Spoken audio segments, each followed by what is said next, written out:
Hey there, friends. Let's take a moment and talk about something we've all dealt with at some point.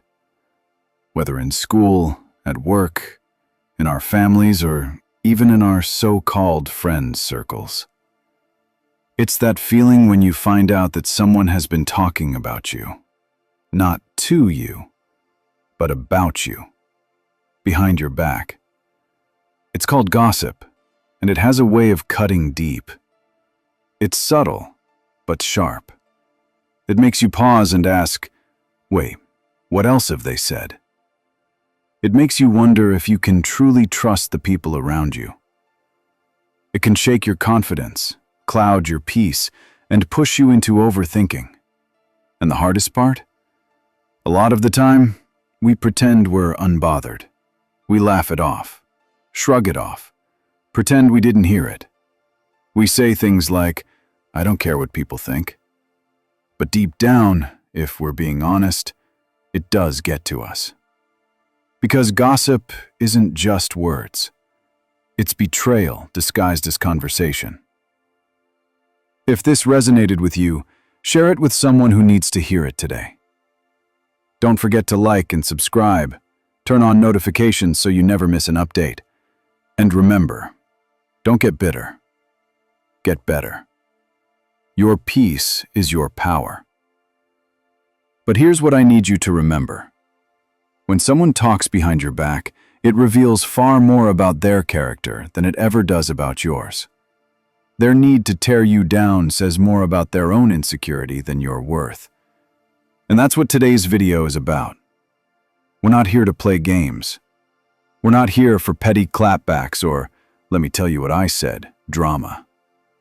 We're here to talk about how to rise above the noise with grace, maturity, self-respect, and quiet power. In this video, I'm going to walk you through 7 deeply effective, emotionally intelligent ways to deal with people who gossip about you behind your back. Because here's the truth. You can't always stop people from talking, but you can choose how you respond. And that choice can protect your peace, strengthen your boundaries, and remind you of the power you hold, even in silence. So grab a notebook, take a breath, and lean in, because you're not alone in this, and the way you handle it can set the tone for everything that comes next. Let's get started. Now, pause before you react. Host. Let's imagine for a moment. You just found out that someone you trusted has been saying things about you. Things that twist your words, distort your character, or outright lie. It could be a coworker quietly poisoning your reputation at the office. A friend who smiles in your face but whispers when you're gone. Maybe even a family member, which always cuts the deepest. Now, what's your first instinct? Probably to lash out, to defend yourself, to scream, confront, expose, anything to stop the bleeding. And that response is valid, it's human. But here's the truth most people won't tell you. Your immediate emotional reaction, while understandable, often gives your power away. Why? Because it puts them in control of your emotional state. It puts the person who hurt you in the driver's seat of your reaction. Here's what many wise people, leaders, monks, psychologists, have known for centuries. The space between stimulus and response is where your freedom lives. So before you react, pause. Take a breath, take 5 if you need to. Journal. Go on a walk, talk to someone you trust, someone who won't pour gasoline on your fire. And then ask yourself, does this person's opinion of me actually define who I am? What would I gain or lose by confronting them now? Am I responding from a place of purpose or just reacting from a place of pain? Here's something to remember. Not every fire deserves your oxygen. Some things are best left in silence, because silence doesn't mean weakness. It means you've matured beyond the need to perform your pain for people who don't deserve access to it. When you choose stillness over chaos, you choose your own peace over their poison. And that, my friend, is real power. Let's go deeper. Let's step into the why behind gossip. Why do people do it? Why do some people feel the need to talk about others in hushed tones, hidden DMs, or backhanded comments? The answer isn't always obvious, but psychology has given us some clues. Gossip is often rooted in insecurity. In fact, for many, it's a twisted form of self-elevation. When someone feels small, insignificant, or overlooked, gossip becomes a tool. A way to feel in the know, a way to bond with others over someone else's flaws. A way to say, I may not be perfect, but at least I'm not them. But here's the kicker. If someone talks badly about everyone else when you're around, you better believe they'll talk about you when you're not. People who are grounded in self-worth don't need to diminish others to feel seen. They don't trade loyalty. This is not about you being unworthy. This is about them not knowing how to feel worthy without comparison. Understanding that, really understanding it, doesn't mean you excuse the behavior. It simply means you refuse to internalize it. Because someone else's brokenness shouldn't become your burden. The more you grow, the less you take things personally. And that's when you start to experience true, emotional freedom. Strengthen your inner circle. Now, here's something gossip can do, and this might surprise you. It can serve as a filter. A painful filter, yes, but a revealing one. Because once gossip surfaces, it shows you something vital. Who's really in your corner, and who's just standing in your shadow. When you hear someone has talked about you behind your back, you learn more than what they said. You learn who repeated it, who amplified it, and who defended you when you weren't there to defend yourself. And that kind of truth, it's the foundation for something powerful. Rebuilding your circle with intention. Start paying attention. Who makes you feel seen and safe? Who brings concerns to you directly instead of letting them fester in whispers? Who tells you what was said with concern, not for drama? Because not everyone who smiles in your face is loyal to your well-being, and not everyone who shares secrets is doing it to help. Some just want to be the first to deliver chaos. It's time to get selective.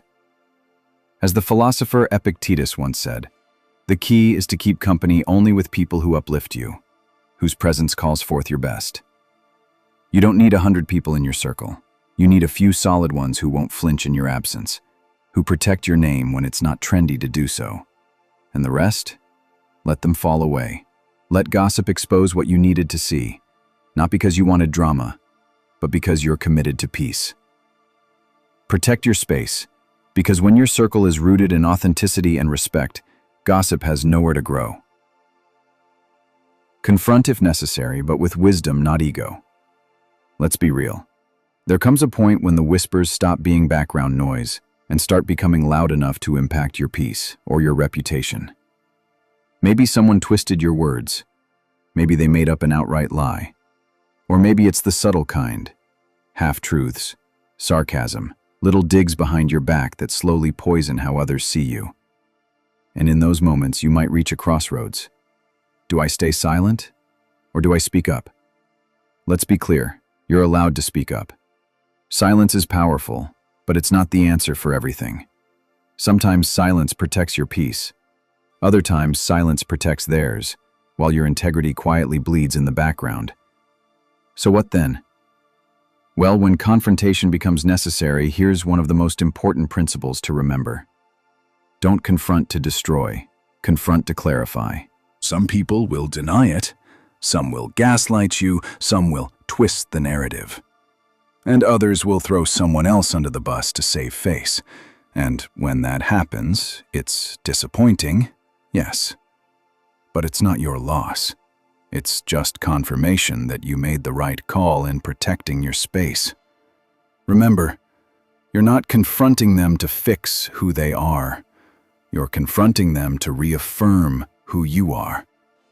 This moment isn't about revenge. It's about remembering that you have the right to advocate for yourself, without apology and without shrinking. And even if it ends without closure, you walk away knowing one thing.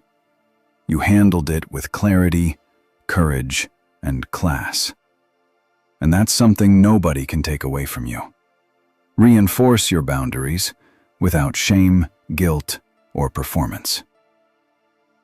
Let's talk about boundaries, the invisible lines we draw to protect our peace, our energy, and our emotional safety. Because after a confrontation, or even just after discovering that someone's been gossiping about you, there comes the next, even harder part.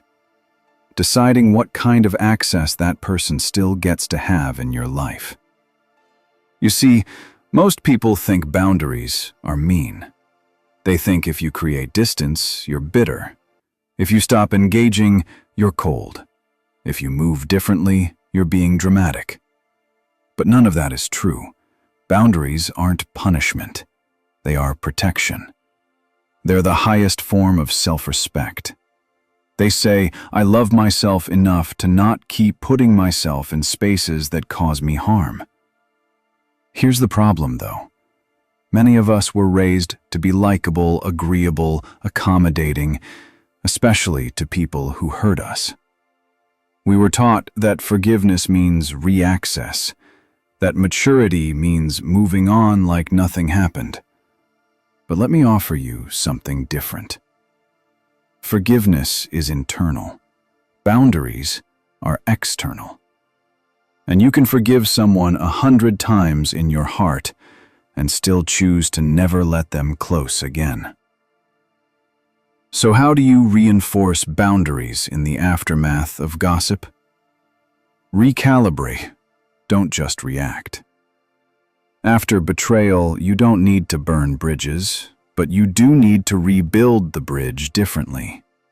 Stronger, shorter, maybe with a toll booth. That might mean you stop sharing personal things with them. You no longer invite them into intimate spaces. You unfollow, you mute, you disengage. You're polite but unavailable. Not because you hate them, but because they've shown you that they don't handle your name with care when you're not in the room. That's not anger. That's wisdom. Let the distance speak for you. You don't always need to announce your boundary. You don't need to say, and guess what? You don't need anyone's permission to protect yourself. You don't need to convince others that you're justified in taking space. The moment you start explaining your piece, it becomes debatable. Protect your peace like it's your job, because it is. Know that boundaries are a sign of growth. Sometimes we struggle with boundaries not because we're weak, but because we were never taught they're allowed. But let this be your reminder. You are allowed to walk away from people who can't meet you at the level of respect and emotional maturity you require. You are allowed to say, that behavior doesn't align with the person I'm becoming. You are allowed to say no more, without anger, without apology, without shame. As author and therapist Nedra Glover Tawwab says, the only people who get upset about you setting boundaries are the ones who benefited from you having none. Let that sink in. Sometimes, drawing the line is the first step in drawing the map to your healing. You may lose people, you may be misunderstood, but you will gain clarity. You will gain self-trust, you will gain peace. And those things, they're priceless. Reinforce your boundaries without guilt, without noise, without apology. Host. So, what's one of the most critical things you can do after you find out someone has gossiped about you? No, it's not plotting your comeback. It's not arguing your case. It's not even setting the record straight with everyone who heard the rumor. It's this. Reinforce your boundaries. Quietly, firmly, unapologetically. Because once someone shows you that they're comfortable disrespecting your name in your absence, they're telling you a very important truth. They don't value your trust. And where trust is broken, access must be recalibrated. This doesn't mean you need to cause a scene or go on a dramatic social purge. It means that you become more intentional about what parts of yourself they're allowed to access. Let's break that down. What does boundary reinforcement look like? Maybe it means cutting off access entirely. No calls, no texts, no catch-ups, just a silent but solid exit from your life. Maybe it's more subtle, like limiting what you share. You're still polite, but no longer personal. You're still present, but no longer open. It could mean becoming less emotionally available. You stop explaining yourself. You stop expecting them to understand what they've already chosen to ignore. And sometimes, it means completely removing them from your space. Mentally, emotionally, physically, digitally.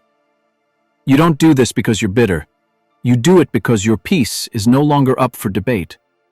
We live in a world where emotional access is often taken for granted, where people assume that because you have history with them, they're entitled to a future with you.